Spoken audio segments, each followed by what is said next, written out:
Life में अगर कोई चीज सबसे ज्यादा इंपॉर्टेंट है या मायने रखती है तो वो है कर्म।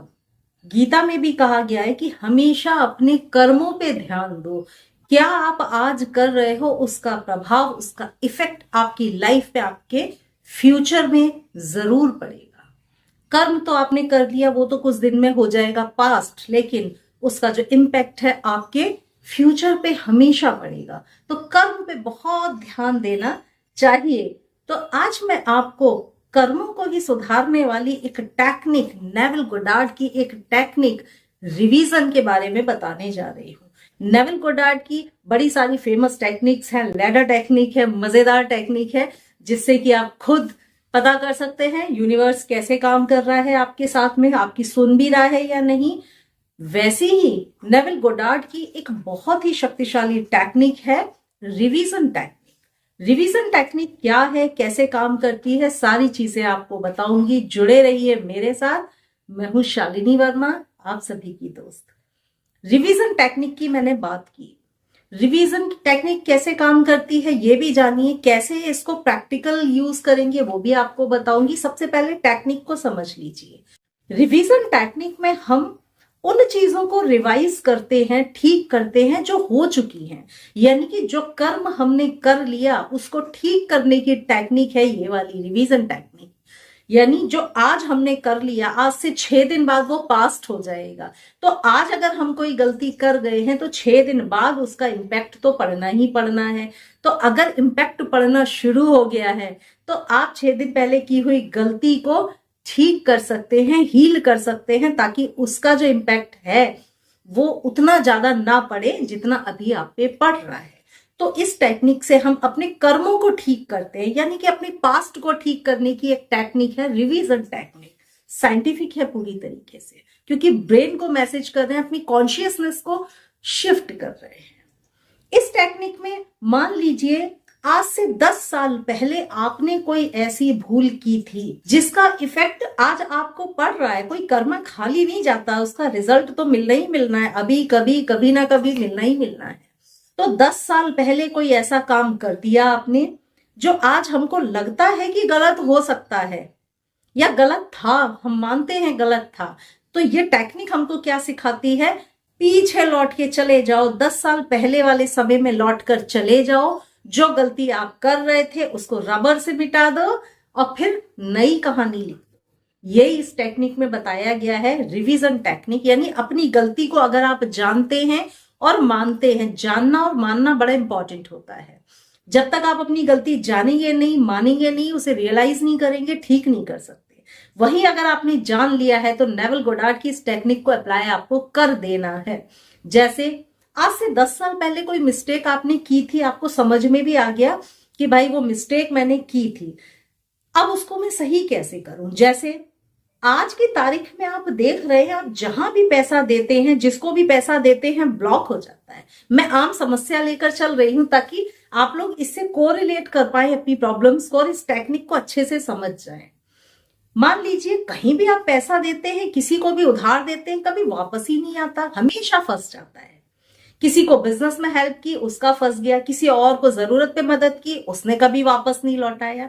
पैसा अगर आपका सब जगह फंस ही जाता है, लौट कर जाकर देखिए कि क्या कोई ऐसा सीक्वेंस तो नहीं आपकी लाइफ में था जब आप पहली बार पैसा किसी को दे रहे हो और आपसे किसी ने मना किया हो, किसी ने मना किया कि पैसा मत दो और आपने फिर भी दे दिया कि पैसा मत दो, पैसा फंस जाएगा फंस जाएगा, लेकिन आपने उसकी बात को नहीं माना, ना जाना, ना सुना और पैसा दे दिया। नतीजा क्या निकला, पैसा फंस गया।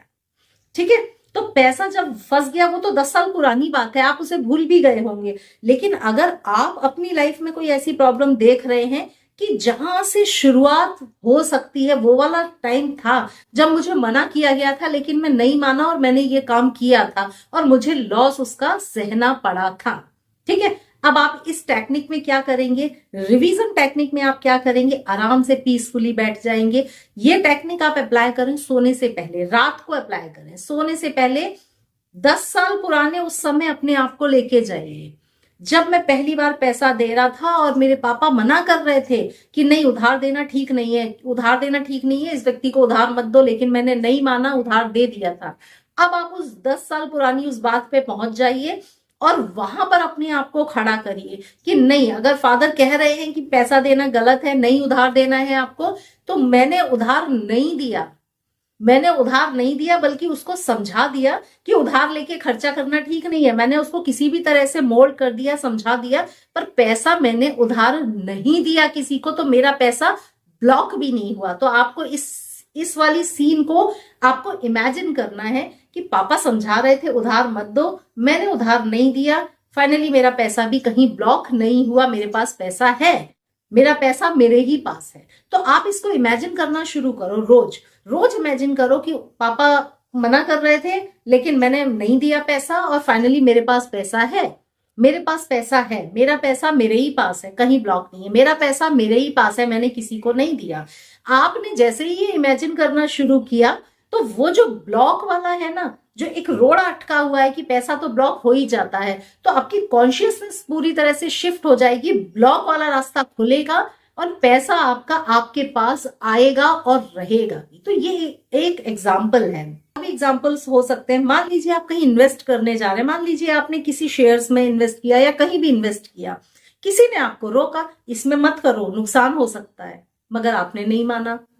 ठीक है, बाद में जब नुकसान हो रहा है, आज से आपने 4 साल पहले इन्वेस्ट किया था, उसने आपको रोका था कि नहीं भाई गलत डिसीजन है, मत करो। ठीक है, उसके बाद आपको वहां पर हो गया नुकसान। ठीक है, अब वो नुकसान आप देखेंगे बार बार आपको होता ही जाएगा जब तक कि आप वहां से वॉश नहीं कर देंगे। वो जो एक चीज छप गई ना दिमाग में कि उसने कहा था, मैंने माना होता ना तो मुझे नुकसान नहीं होता, तो जब तक ये चीज इरेज नहीं होगी आपको लॉस ही होता चला जाएगा। तो आप क्या करेंगे, इसको इरेज करेंगे। कैसे इरेज करेंगे? रोज रात को बैठ गए, रात को बैठने के बाद आप क्या सोचेंगे कि मैं बहुत सोच समझ के अपना पैसा इन्वेस्ट कर रहा हूं जिससे मुझे बहुत फायदा हुआ, मैंने सबकी सलाह भी मानी, उसके बाद बहुत सोचकर मैंने पैसा इन्वेस्ट किया और मुझे बहुत बेनिफिट हुआ। जिसने मुझे सलाह दी थी कि इसमें इन्वेस्ट करो, इसमें इन्वेस्ट नहीं करो, मैंने उसकी भी सलाह मानी, अपने भी दिमाग का यूज किया और फाइनली मुझे बहुत अच्छा प्रॉफिट हुआ। विजुअलाइज करना, इमेजिन करना शुरू करिए, विजुअलाइज करना शुरू करिए, आपको प्रॉफिट होना शुरू हो जाएगा, क्योंकि आप अब अपनी कॉन्शियसनेस को शिफ्ट कर चुके हैं। वहां से जहां लॉस हुआ था वहां पर आ गए जहां प्रॉफिट हुआ है।